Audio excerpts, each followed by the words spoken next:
capacity to run the country the way he wants to. And that's what I think.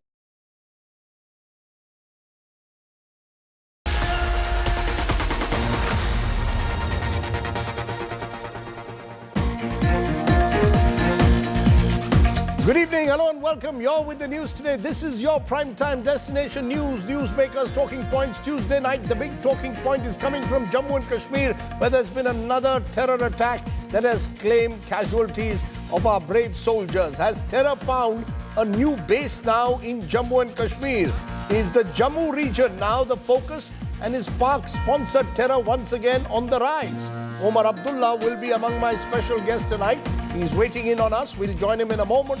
But first, as always, it's time for the 9 headlines at 9. 4 more soldiers are killed, including an officer in action in the Doda terror encounter. Nation pays final salute to our braves. The 8th terror attack in Jammu and Kashmir in just a month's time. Pressure mounts on the Modi government. Fraud IAS Pooja Khedkar shunted out of Maharashtra. She's relieved of all duties, recalled back to the IAS Academy. India today has been tracking the case and exposing the various frauds committed.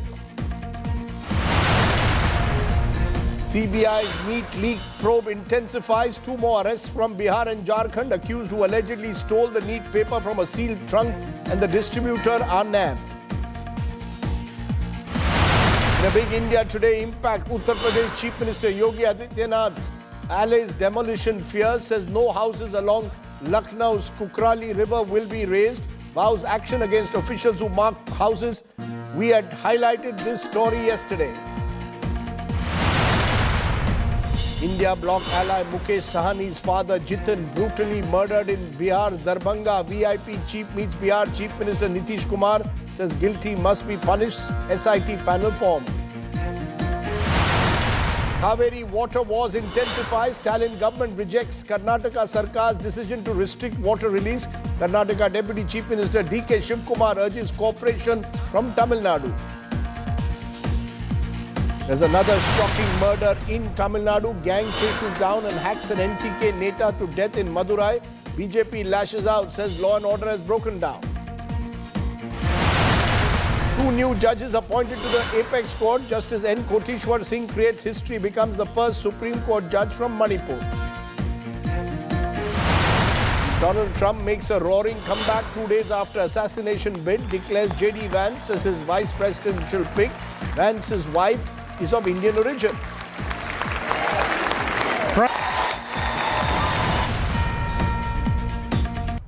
But our top story tonight. Terror has bled Jammu and Kashmir yet again. 4 soldiers have been killed in an encounter in Jammu's Doda district. The hunt for the terrorists continues, but sources say they may have fled the area.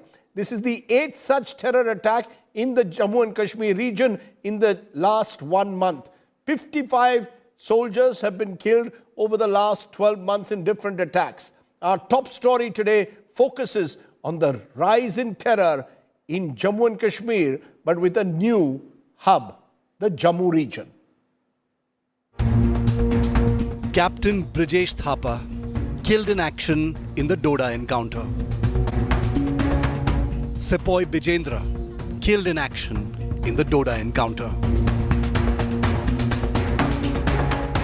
Sepoy Ajay killed in action in the Doda encounter.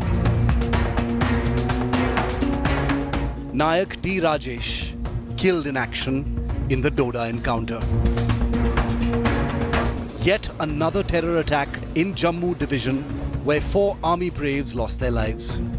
The encounter took place when the troops of the 10 Rashtriya Rifles and the Special Operations Group of the J&K Police launched a joint cordon and search operation 55 kilometers from Doda town in the Desa forest belt. Indian Army and Special Operations Group of Jammu and Kashmir Police worked together, and this counter-terror operation was launched at about 7 p.m. last evening. At about 9 p.m. the security forces were successful in establishing a contact with the terrorists who were hiding in the upper reaches. Unfortunately, in the gunfight, 4 of our brave hearts sustained serious injuries. And in the morning, we got this tragic news, we got this unfortunate news that all 4 of them attained Veer Gati. They made the supreme sacrifice of their lives for the nation. Among the 4 army men killed in action was an officer, just 27 years old, who led his brave troops in chasing the fleeing terrorists in the challenging, thickly forested terrain. Captain Brajesh Thapa joined the army just 5 years ago. His shattered, grieving parents remembered their brave son and expressed today how proud they are of him. गर्व तो अभी हो गया ही, क्योंकि naturally उसने अपने देश के लिए अपने जान दे रखा है ना, तो हो गए। बट हमारा तो काफ़ी बड़ा लॉस भी हो गया तो वो हमको अभी टाइम लगेगा थोड़ा सा अंडरस्टैंड करना। अभी भी हमको ऐसे लग रहा है कि पता नहीं अभी क्या हो रहा है वो, क्योंकि उसका इंटरेस्ट छोटे से फौज में और देश के लिए लड़ना था, तो उन्होंने अपना कभी वो ऐसे डरे नहीं, कभी वो झुके नहीं, और हमेशा जो है वो जो भी काम था वो अपना ठीक ठाक करता था और जो भी बोला वो सही करता था। Amidst the spate of terror attacks in Jammu and Kashmir's top cop, the DGP, blamed regional parties for helping Pakistan's sinister terror agenda. Pakistan successfully came to infiltrate all important aspects of our civil society. Thanks to the regional so-called mainstream politics in the valley, there is overwhelming evidence to show that many had honed the art of running with the hare and hunting with the hound to a near science that left both the common men and the security men bewildered, frightened and confused. Former J&K Chief Minister Mehbooba Mufti has demanded the DGP's resignation, terming him a political tool. By now, the head should have rolled. The DG should have been sacked by now. Because जो इस वक्त हो रहा है, पिछले 32 months में almost 50 soldiers have lost their lives. Nobody is being held accountable. In the last month, Jammu alone has witnessed 5 terror attacks, with Jawans dying in the line of action. In 2024 alone, 27 terrorists and 15 security personnel have been killed in action. With Sunil Ji Bhatt in Doda, Jammu and Kashmir, Bureau Report, India Today. And joining me now first is Omar Abdullah, the former Chief Minister of Jammu and Kashmir. Omar Abdullah, when I look at those numbers now coming in from the Jammu region, this is the 6th major attack in the Jammu region, the 2nd in just a week. Do you fear that Jammu is becoming the vulnerable spot now for cross-border terror and terror activity in the entire Jammu and Kashmir region? Is that really should be a cause of great worry? I think it should be a cause for worry. I think we should look long and hard as to what has happened to allow this spurt in violence in Jammu region. This region had been almost entirely cleared of any terror activities over the last few years. It's only in the last, I think, 2-3 years that we've seen a spurt of attacks in Pir Panchal and in the Chenab Valley region, recently in Kathua. So if you look at it, hitherto completely peaceful areas of Jammu are now the most violent parts of J&K. And somebody has to be held to account for this, because clearly the eye has been taken off the ball. A certain amount of laxity has set in, and we're paying the price for it. Our brave soldiers are paying the price for it. No, but when you say someone must be held responsible, someone must be held accountable, when I look at the numbers, clearly fatalities have declined by and large in Jammu and Kashmir compared to what they were before 2019, if I use Article 370's effective abrogation as a turning point. So are we now suggesting that because what we've seen in the last month and over the last 6 months, that should in itself lead to a fresh review of the situation? Because the government could well turn around and say, please do not target us based on these attacks. In general, the number of attacks have declined. An entire new theatre has opened up, Rajdeep. I can understand if we were just looking at Kashmir and you'd seen a little bit of a spurt in areas that were always violent. Then this would not be a point that we'd be discussing. But please understand, an entire new theatre has opened up. These were areas that I keep saying this, they were entirely free of militancy. You didn't see attacks like this. Losing 55 soldiers in 12 months in areas that were otherwise peaceful. I mean, at some point in time, you people have to start asking questions. I mean, what is the government doing? What are the people in charge of security? I mean, instead of making political speeches targeting mainstream political parties, they need to explain what they've been doing. You have senior advisors to the governor more interested in playing golf the morning after soldiers are killed in the encounter in Kathua. Now, if this had been an elected government, Rajdeep, your newsroom would have ripped us to shreds. But for some reason, making a very serious charge. You're saying advisors to the lieutenant governor are playing golf the day after the Kathua attack. Is that what you're claiming? Absolutely. I'm saying this. I'm saying this with all seriousness and with everything that I have at my disposal, because I was in the golf course that morning and I saw the advisor to the governor playing golf the morning after soldiers were killed in Kathua. Now, if this is your attitude to security, if this is your attitude to the problem in Jammu and Kashmir, then I'm sorry, discussing it here on this channel is not going to make any difference at all. It's all very well for His Honorable Excellency, the Governor, to salute the brave hearts and all credit for that. But this goes beyond just coming and participating in a photo op. But you know, Omar Abdullah, the government could turn around and say, look, our counter-terrorism efforts have yielded results in the Kashmir Valley where violence has come down, which is why these new theatres are being opened, Jammu, Rajouri, Poonch, Riyasi, often with support from across the border. So when you say a new theatre has opened, yes, it's worrying, but is it partly because the counter-terrorism operations have been far more successful in the earlier areas where we would witness a spike in terror in the valley itself? Which means what? We left a vacuum. Obviously, there's been some sort of failure. Which means that Pakistan continues with cross-border terror, which means that there are still militants and terrorists within the valley. Rajdeep, who are whoever now told you that Pakistan would not do this? I mean, who was the fool who convinced themselves that Pakistan would not do this? We weren't the ones who sold this nation a lie when Article 370 was written down. We didn't turn around and say that Article 370 was the root cause of terror. We weren't the ones who were blaming mainstream political parties for what's happening in Jammu and Kashmir. You know, it's very convenient. When it suits you, Pakistan is the root cause. When it suits you, the mainstream political parties are the enemy. I think somebody needs to make up their mind as to who is responsible for this.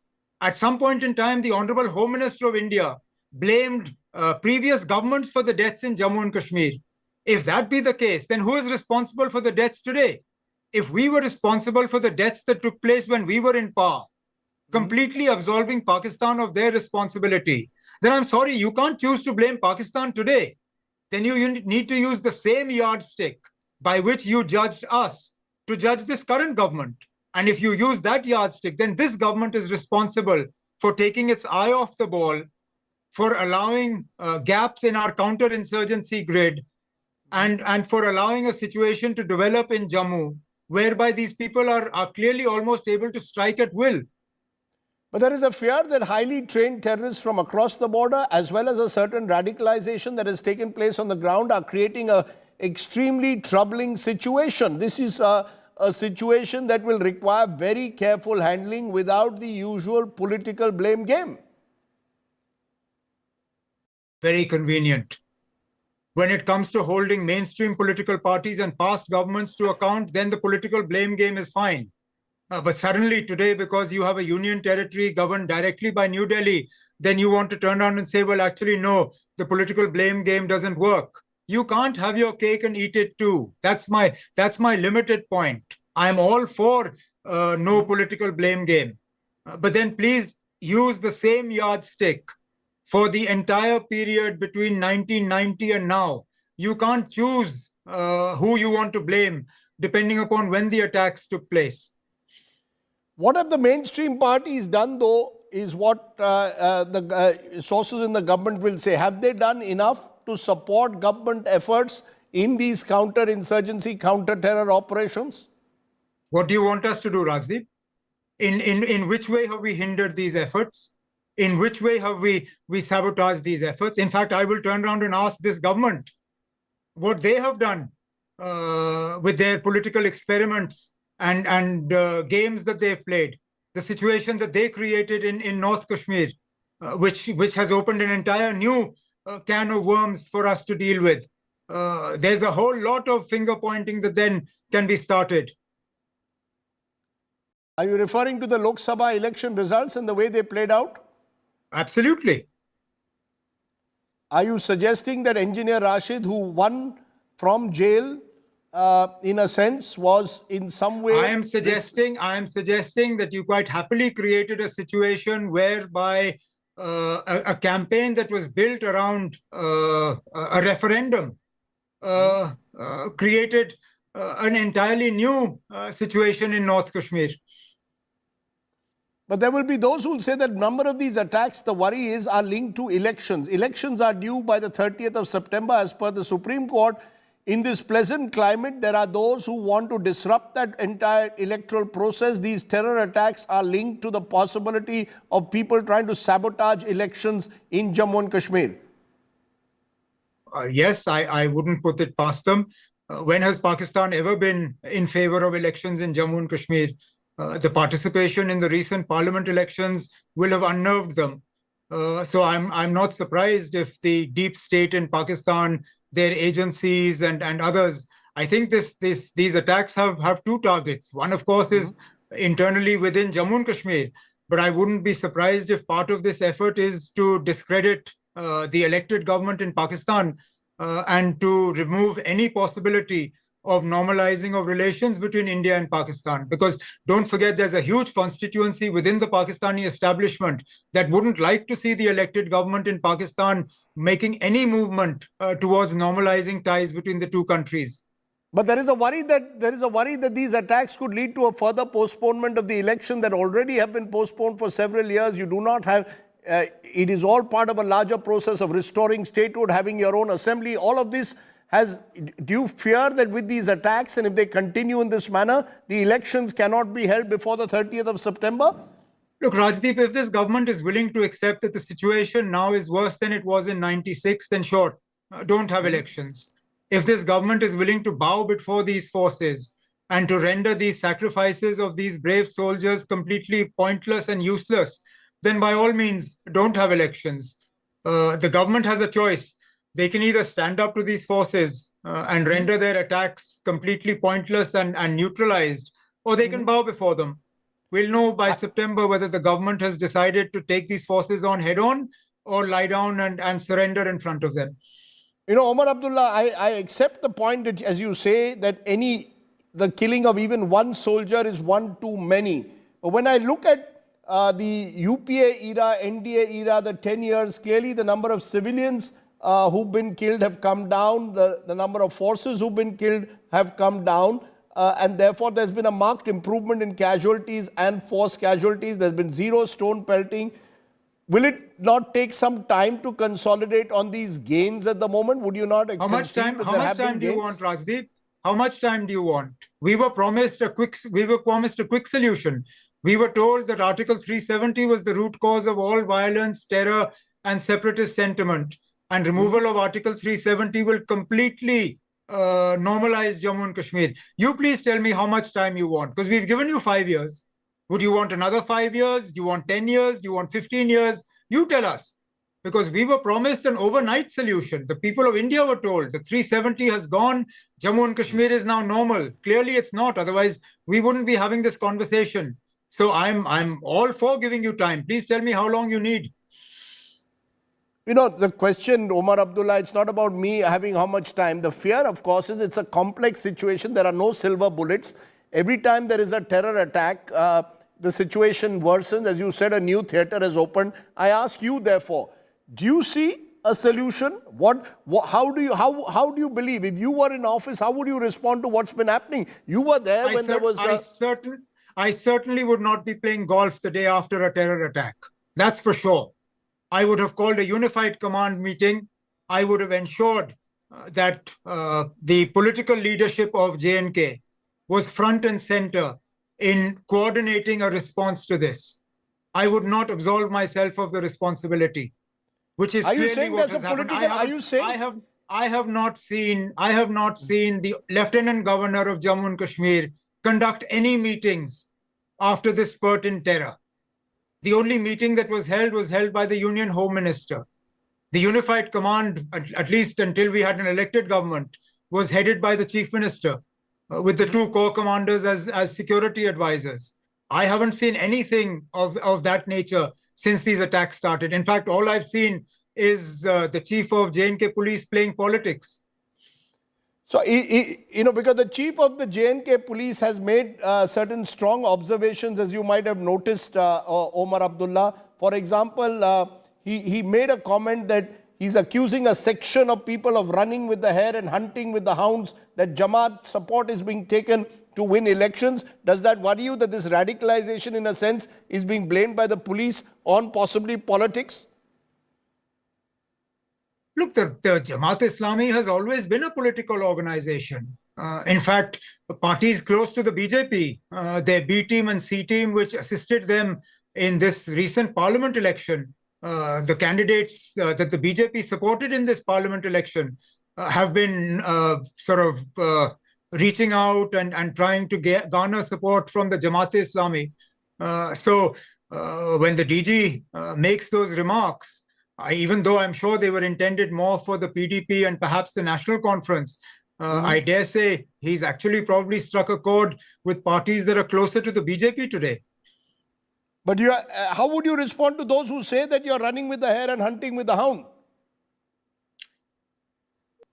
By reminding them that a party like the National Conference has lost more than 3,000 workers to the bullets of terrorists and the bombs of militants since militancy broke out in Jammu and Kashmir. After the armed forces, the Jammu and Kashmir National Conference has lost the largest number of members. If we were hunting with the hares and running with the hounds, we certainly wouldn't have lost the thousands that we did. My final question, are you worried that therefore there is a political vacuum at the moment? You are claiming, and you've made a serious charge, that the LG's advisors were playing golf instead of focusing on how to bring the situation under control. Is that the biggest worry now? And is there the fear that this could even escalate further in the run-up to the elections? Unless you involve the local population in denying support to these militant and terrorist outfits, you will have a problem. And you will not be able to get the local population on board unless the government has contact with the local population. This government in Jammu and Kashmir today is completely divorced and disconnected from the people of Jammu and Kashmir.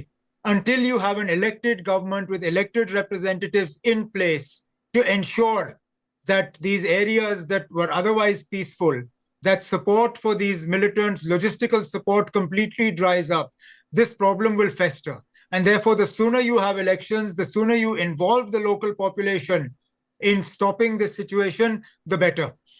Okay. Let me leave it there, Omar Abdullah. I appreciate you joining us. Very strong words that you've given us here today to really trigger up a further debate. But I appreciate you joining us and doing some plain speaking here on the show tonight. Let's move on from there to raise the big questions. Has terror really found, therefore, a new base or a new theatre in Jammu and Kashmir? Will these terror attacks impact the Jammu and Kashmir election schedule? Has the government's Naya Kashmir narrative been hit? Has Pak-sponsored terror once again come on the rise? Vivek Kaju, former Secretary, Ministry of External Affairs, tracks the region very closely, joins me. Kuldeep Khoda, former DGP Jammu and Kashmir with us, and Lieutenant General S.A. Hasnain, former GOC 15 Corps with us. Let me come to you, General Hasnain. You might have heard Omar Abdullah there saying that there hasn't been enough, that the government has taken its eye off the ball.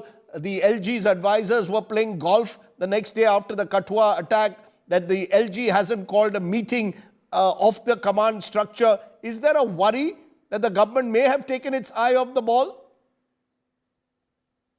Rajdeep, thank you first of all for including me in your show. No, I don't think so. We've been at this 35 years, Rajdeep. Every time that incidents happen, the unified command meeting does not take place. Yes, it's a very good thing. It depends on your style of leadership and command. If you want to take an advice, you could take this advice individually from different corps commanders, from the DG police who meets you every day, from the intelligence people who come and meet you and brief you every day. I too. So a unified command meeting is definitely an institutionalized system, but not necessarily it's a part of the personality of the governor or the chief minister or whoever is in charge at that particular time. But I would also say, you see the number of incidents which have taken place, no doubt is a little out of proportion compared to the situation which existed just a few years ago, right? When you talk about elections and you're trying to postpone elections, etc., let me just try and remind people that in 2002, we had more than 1,600 terrorist attacks, terrorist incidents, and yet we had reasonably peaceful elections that year. So you cannot come under pressure of this kind from Pakistan. The Pakistan's intent is to somehow or the other disrupt these elections because they've seen what has happened with the Lok Sabha elections, 58% average turnout, with the turnout what used to be 10 and 12% earlier. Obviously, a very strong message is going out with these elections. And the Pakistanis would not like to see the success of them because that would put them a couple of steps behind again. You know, the worry, of course, is that a new theatre entirely has opened, though, General Hasnain. Is that something that should worry us? The fact that you've got, as Omar Abdullah was pointing out, areas of peace now have suddenly found themselves in the crosshairs of terror. The entire Jammu region has become vulnerable. The 6th attack inside this month. See, Rajdeep, this is explainable. You see, Kashmir has been under the glare, the focus. It is the center of gravity of Pakistan, no doubt. Kashmir, the terrorism in Kashmir has been there for the better part of 35 years. What we have seen in Jammu is about 15 to 18 years, from 1994 to about 2010 or so. And this was by reinforcing formations who came in to fight this terrorism. Kashmir has had a permanent grid, and that has remained there. It's become very difficult for Pakistan to do anything there. Of course, they will always attempt to do big things like targeting the Amarnath Yatra, etc. But they may not succeed on that. Jammu, comparatively, because the threats have been comparatively less, the grid here has also been not that effective or perhaps not that strong. It is now that the threats are developing. I do agree that you are supposed to be anticipating such threats. You should be looking and assessing such threats. To that extent, intelligence has been not a failure, but definitely of a lower order. So what is happening at the moment is you need troops there. I'm told troops have been inducted and more troops are being inducted. But to get the grid going in this kind of a proxy war environment, you will need time to once again get your intelligence grid, your counterterrorism grid, your liaison with the people, your liaison between the police and the army, everything going again as effective as Kashmir. It is going to take you time. You know, time though, Kuldeep Khoda, you again might have heard Omar Abdullah suggesting that he believes that the government has taken its eye off the ball. He gave this instance, repeated it on more than one occasion, that the Lieutenant Governor's advisors were busy playing golf instead of monitoring the situation a day after the Katwa attack. The police chief was also the subject of his attack, saying that the DGP should stop playing politics and accusing the political parties at the moment, rather focus on law and order. Your sense, is there somewhere that the government will have to be held accountable because of the nature of these attacks that are taking place? They're becoming more frequent, more brazen. You know, General Hassan has put it up very wonderfully well. Jammu region has been a target of the terrorists, and it is part of Pakistan policy to activate Jammu region because of the fact that they have been terribly disappointed in Kashmir because of strong security grid, and also because the forces have achieved tremendous success rate there in Kashmir. So they have shifted to Jammu to dilute some forces from Valley, and so that they are shifted to Jammu region.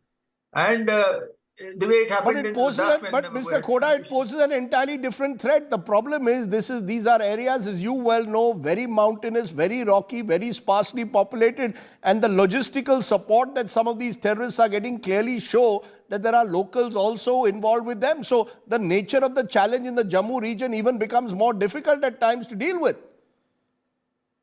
Absolutely, the terrain is difficult. There are large forests, and the terrain is much more larger than Kashmir Valley. And they sort of, actually, the terrorist attacks which are going on, it is more like a guerrilla warfare than the ground level skirmishes. And we have to devise a strategy for it, including the strengthening of the security grid. Then the border management needs a relook. And also, we have the inputs about Kartarpur corridor being used by ISI to get some people onto the other side, brief them, and send them back.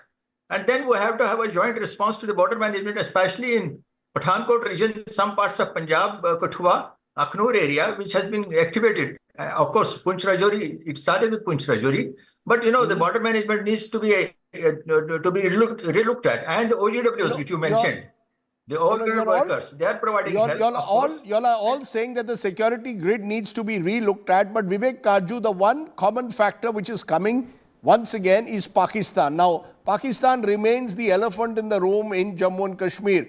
Over the last few years, in the initial period after Article 370, there was clearly a lessening in the violence. But in the last few months, we're again seeing an escalation, albeit in a new theatre.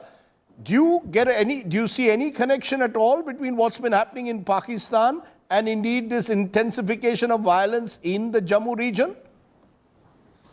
I do.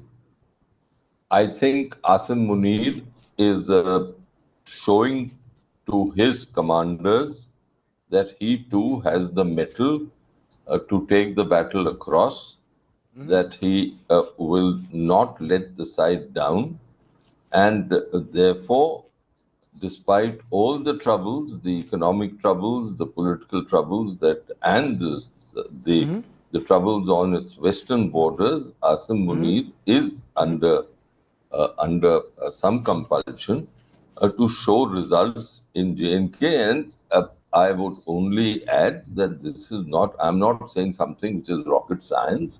This is something that I'm sure our security planners would have anticipated. Now, the reason why these incidents, these terrible incidents are taking place in the Jammu division are naturally and the manner in which to combat them, I think there are other panelists, Mr. Koda, my friend General Hasnain, who are in a better position to answer this.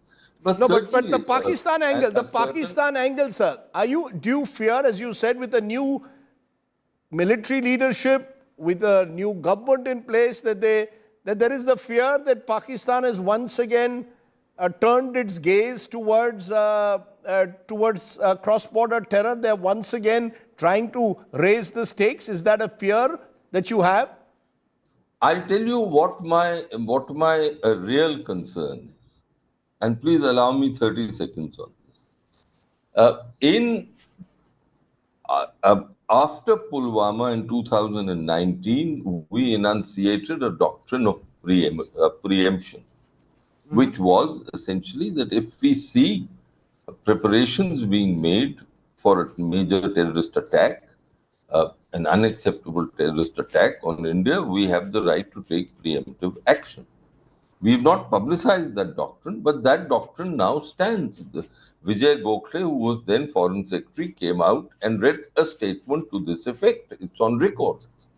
Now, the whole question is that the Pakistanis, after Pulwama, have refrained from an attack of that nature, though Riyasi came very close to it. And Riyasi was a very close run thing. I put it to you, Rajdeep, that 9 people lost their lives, which was terribly unfortunate, but the number of lives lost could have been far more.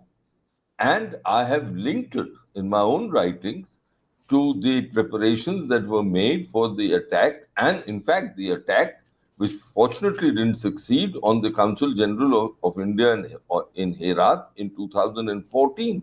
It was really a signal to Mr. Modi, the Riyasi attack. So after that too, we should have anticipated that the Pakistanis and Munir in particular will now show his teeth. The problem so what happens then? So what happens then to all? If that is the case, what happens to the doctrine of a preemptive strike? What happens to all the doctrine? That is what I'm coming to. The problem with that doctrine is that how will you define an unacceptable attack?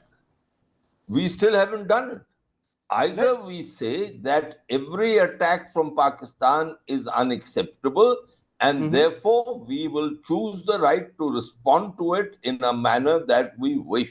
After all, the good Lieutenant Governor of J&K has today himself said, if I read him correctly, we will avenge these attacks. Now, what does that No, those mean? are all fine. No, these avenge these attacks are fine words. There are questions being raised though whether I'm asking a very specific question. Sure, General Hassan, you want to respond?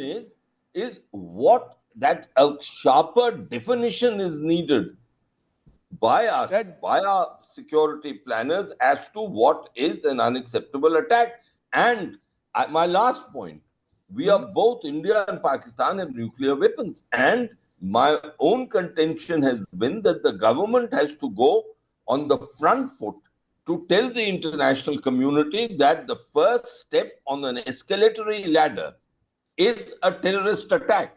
The attack of the kind which took place today is an escalation between two nuclear armed neighbors. And this is unacceptable to us. But we have not yet gone on the front foot on this. Defensive mechanisms have to be established. The grid has to be strengthened. But there is a general here and there is a police chief here, a former police chief, who will, I'm sure, agree with me that no wars are won only through defensive mechanisms. No, sir, I take your point.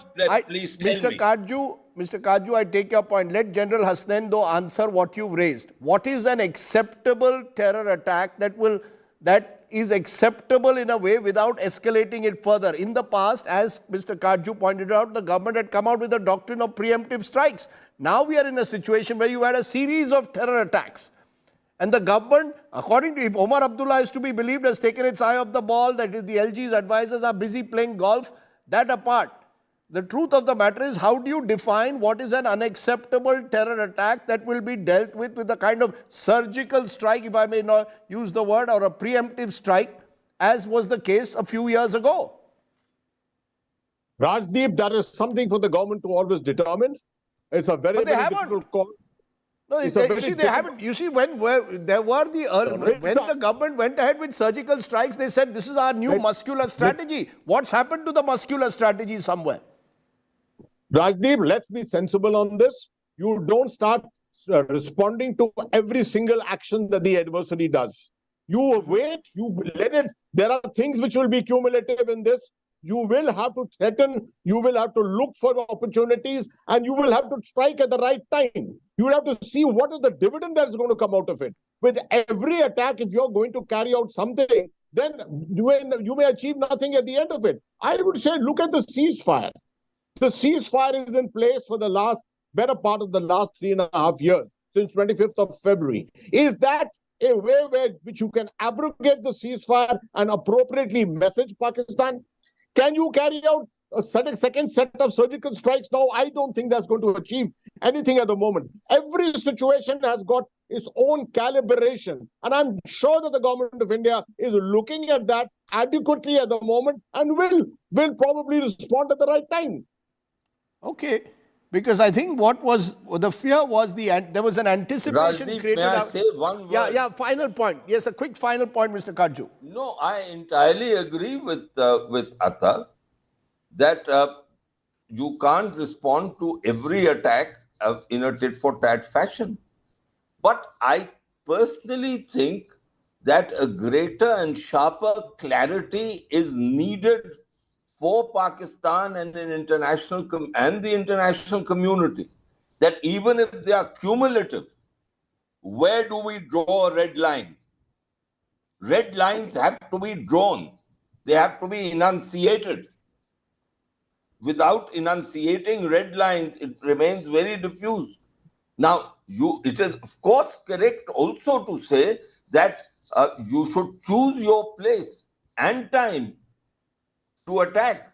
But my only point, and I have not found my friend Atta responding to it, do you ever win only in a defensive method? A war can it only be fought through defensive mechanisms and grids? Or do you have to go on the offensive sometimes? You have to decide on the nature of the offensive. But has any war been won in history? Please tell me, General. Only through defensive mechanisms. Let General answer. 30 seconds, General. Is there a sense, therefore, that the government needs to come up with a clearer enunciation? When we keep saying zero tolerance from terror, it's all very well to say that. What we've had is a series of terror attacks, each of them getting more and more audacious in a way. I agree. It's a very difficult call, Rajdeep, and I'm sure the government is considering that. I'm sure they're not going to transparently do that in public. But a situation, the way it is building up, obviously calls for that kind of a thing. And I do anticipate that at some stage, something bigger is going to happen, as I've already outlined, possibility of some kind of a strike on the Amarnath Yatra or something like that. Something very audacious. And that would have obviously crossed the Rubicon. So I think the contingencies are there, worked out. The National Security Council would have met several times. They would have wargamed this entire thing and will take an appropriate decision at the right time. At this time, for us to say that we need a clear-cut policy for every single terror attack may not be entirely right. But I have not said that. But please don't put words in my mouth. Leave it. Mr. Karju, I think what you've highlighted is an important point. There is an ambiguity over the doctrine that was enunciated a few years ago, and every terror attack in a way puts the focus and the lens on what the government intends to do, are the red lines when it comes to Pakistan and terror emanating out of Pakistan. Let's leave it for there at the moment. Mr. Khoda, General Hasnain and Vivek Karju, I appreciate all three of you fine voices joining me here on the show tonight. Jammu and Kashmir, the cycle of violence continues. Let's turn from there to a India Today story that we've been tracking. IAS officer Pooja Khetkar's probation has been cancelled amidst the growing controversies around her selection. She's now been summoned by the IAS Academy in Mussoorie. The action against Pooja comes after India Today has exposed how she submitted fake disability and OBC non-creamy layer certificates to the UPSC. Take a look.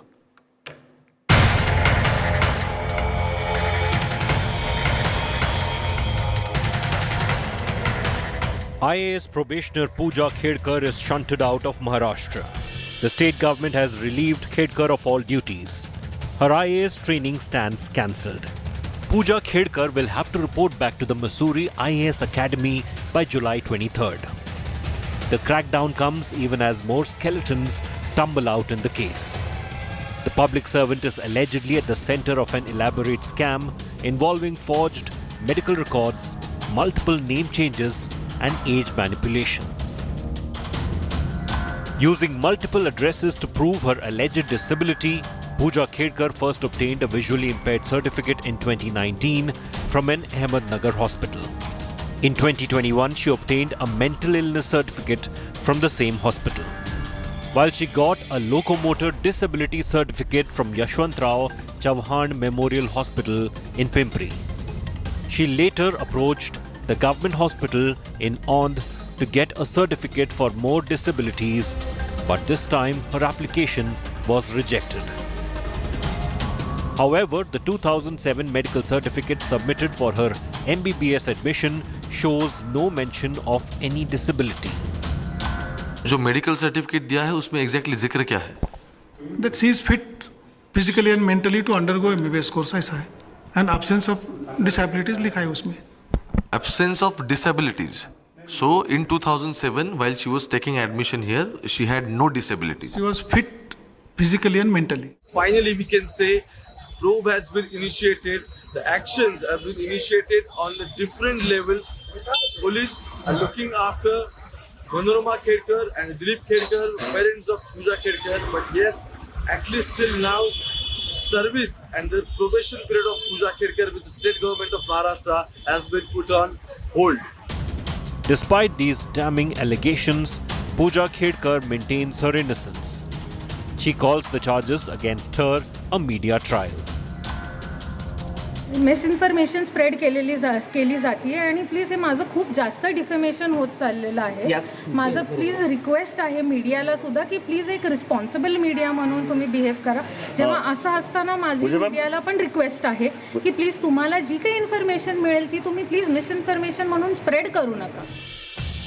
As the case unfolds, the authorities are under pressure to get to the bottom of Pooja Khedkar's alleged fraud. With Omkar Wable, Bureau Report, India Today. Okay, let's turn from there to our other big story that we've been tracking. Shocking political murders in two different parts of the country. While in Tamil Nadu, an NTK Neta was hacked to death by a gang just days after the murder of a BSP leader in Chennai. In Bihar, Darbhanga, India ally and VIP chief Mukesh Sahni's father Jitin was brutally murdered in his home today. Two different parts of the country, but once again political murders coming to the fore. In fact, in Tamil Nadu, now 3 politicians have been targeted by gangsters in just a month, raising questions over law and order situations in the state. The opposition is gunning for Chief Minister M.K. Stalin.